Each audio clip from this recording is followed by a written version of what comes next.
Okay, now we're going to do some word problem solving in fractions.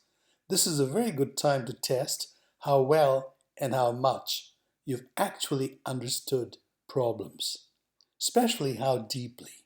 So we'll give you some word problems and it'll show you some ways of thinking about word problems. So here's the first one. Jill gave a quarter of her money to her brother Sam. So we'll imagine the money to be this much. There's all her money.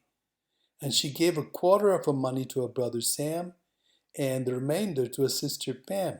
So she's got two siblings, Sam and Pam. So these are the people she's going to give a part of her money to, a fraction of her money.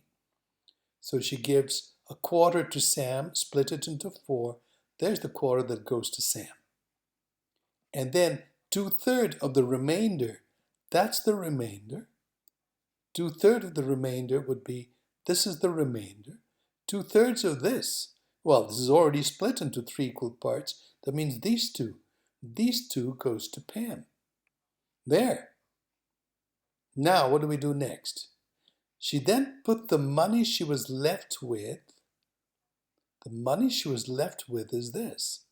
Now she puts this money here, this green quarter, it's a quarter of all her money. She puts it in 5 envelopes, 1, 2, 3, 4, 5. So she takes out all the money from here and she puts them inside each one of these envelopes.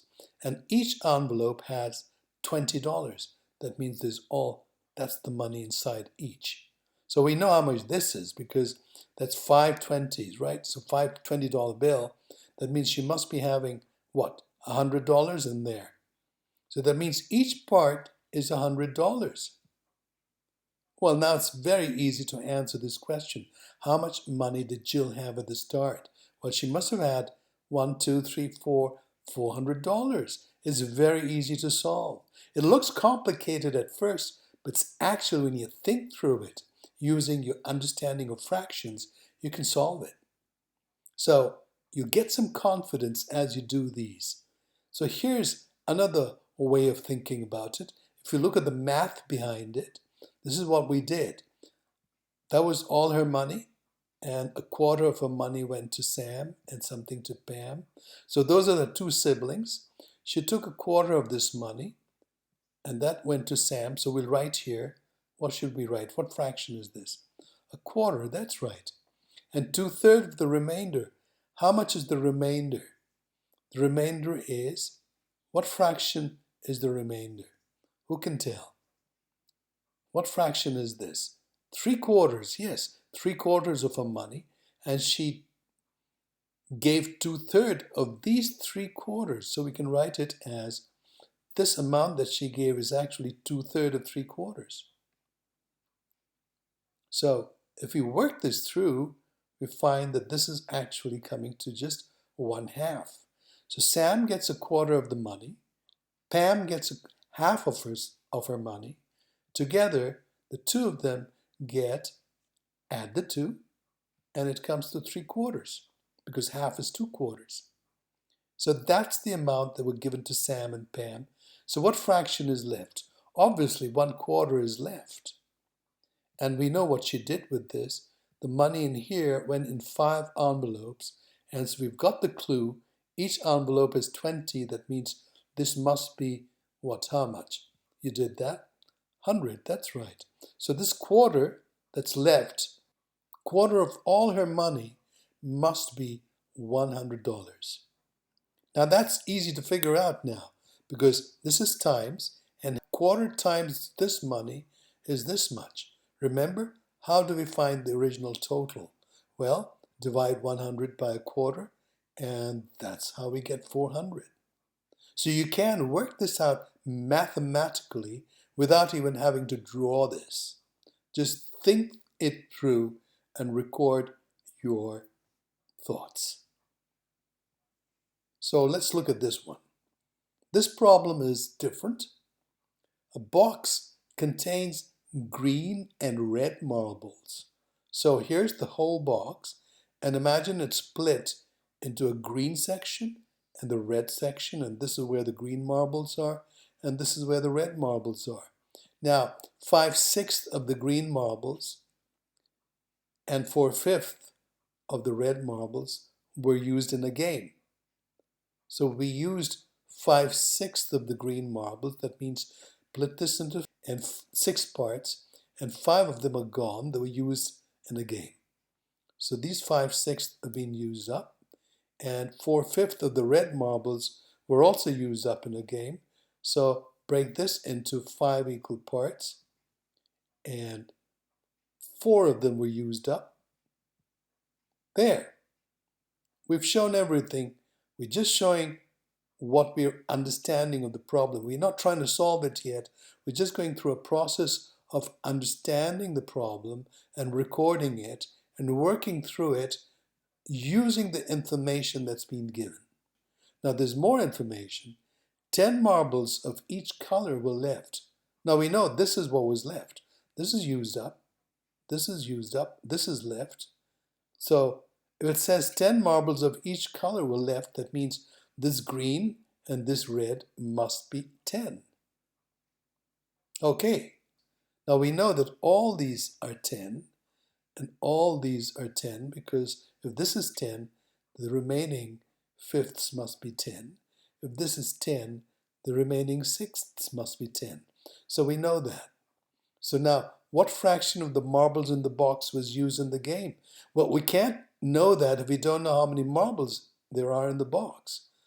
But we can see how many marbles were in the box. If you take the big box out of there, and you'll see that it has how many marbles? We got 1, 10, 20, 30, 40, 50, 60, 70, 80, 90, 100, 110. So we know it's got 110 marbles. Now, what fraction of the marbles were used up? Well, out of 110 marbles, we know that 10 and 10 are left. So from 110, if you remove the 10 and 10, which is 20, then we'll know exactly how many marbles were used in the game. 90 marbles were used. And how much is this out of the total? It's 90 out of 110. So we write it as a fraction and we reduce it, and that's your answer, 9/11. That's the fraction of marbles that were used in the game. Okay, not so complicated. Make sure you do this problem without looking at all of this and see if you can do it yourself on your sheet of paper. Okay, let's try the next approach. Here we can show it on a grid. So think about it this way. A box contains green and red marbles, so we'll show this bit to be green and this bit to be red, and all the information about green and red are shown in this row. For example, we know that 5/6 of the green marbles were used up in the game, so the fraction used would be 5/6 of the green, or 5/6 of G for green, and 4/5 of the red, so 4/5 of R for red. So that's used up. If you know what fraction were used up, you can actually write what fraction was left. 5/6 are gone. How many sixths are left? Well, obviously 1/6 of the greens left. And here, 4/5 are gone. So 1/5 of the red is left. And we also know that 10 marbles of each color were left. That means 1/6 of the green must be the same as 10 marbles. And 1/5 of the red that was left must be also 10 marbles. So this is equal. 1/6 of we know is multiply. So 1/6 times this is 10. Can't you work out what this G must be? Of course you can. All you do, divide 10 by 1/6, and you can find out the total. 10 divided by 1/6. What's the total greens? Flip it over and multiply, and there you got the answer, 60 green marbles in the box. Likewise, you want to know how many red marbles? If you know 1/5, then you should be able to tell how many altogether. So that would be 10 divided by 1/5. If you do that, flip it over and multiply, there you go. So in the box, you got 60 green marbles and 50 red marbles, which means altogether you know how many marbles there are of each color. Now, how do you know how many were used up? We know how many were left. So out of 60, since we know that 10 were left, so you take away 10, that must be the quantity that's been used up. And you take away 10 from here, from 50, that's the quantity used up. So this is 50, and that's 40. So now we know that the total, if we add these two, then we know the total number of marbles was 110, and the total used up is 90. And what fraction is used up? Well, that's 90 out of 110, which means 9/11. There, that's how you think through the problem using a grid. Just get used to it and you'll find it actually helps you think if you know how to organize your information on a grid.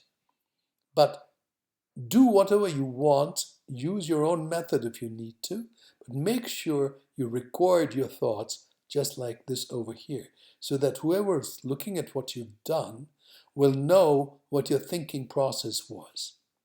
Okay, so that's where we stop, and we're going to continue this in part 2 when we do more word problem solving. And the more you practice this, go over the video, look at the word problem, don't look at how it was done, see if you can do it yourself. And if you can, you're getting closer to getting a very, very good and deep and wide understanding of fractions. Take care. Have a great day. We'll see you next time. Bye-bye.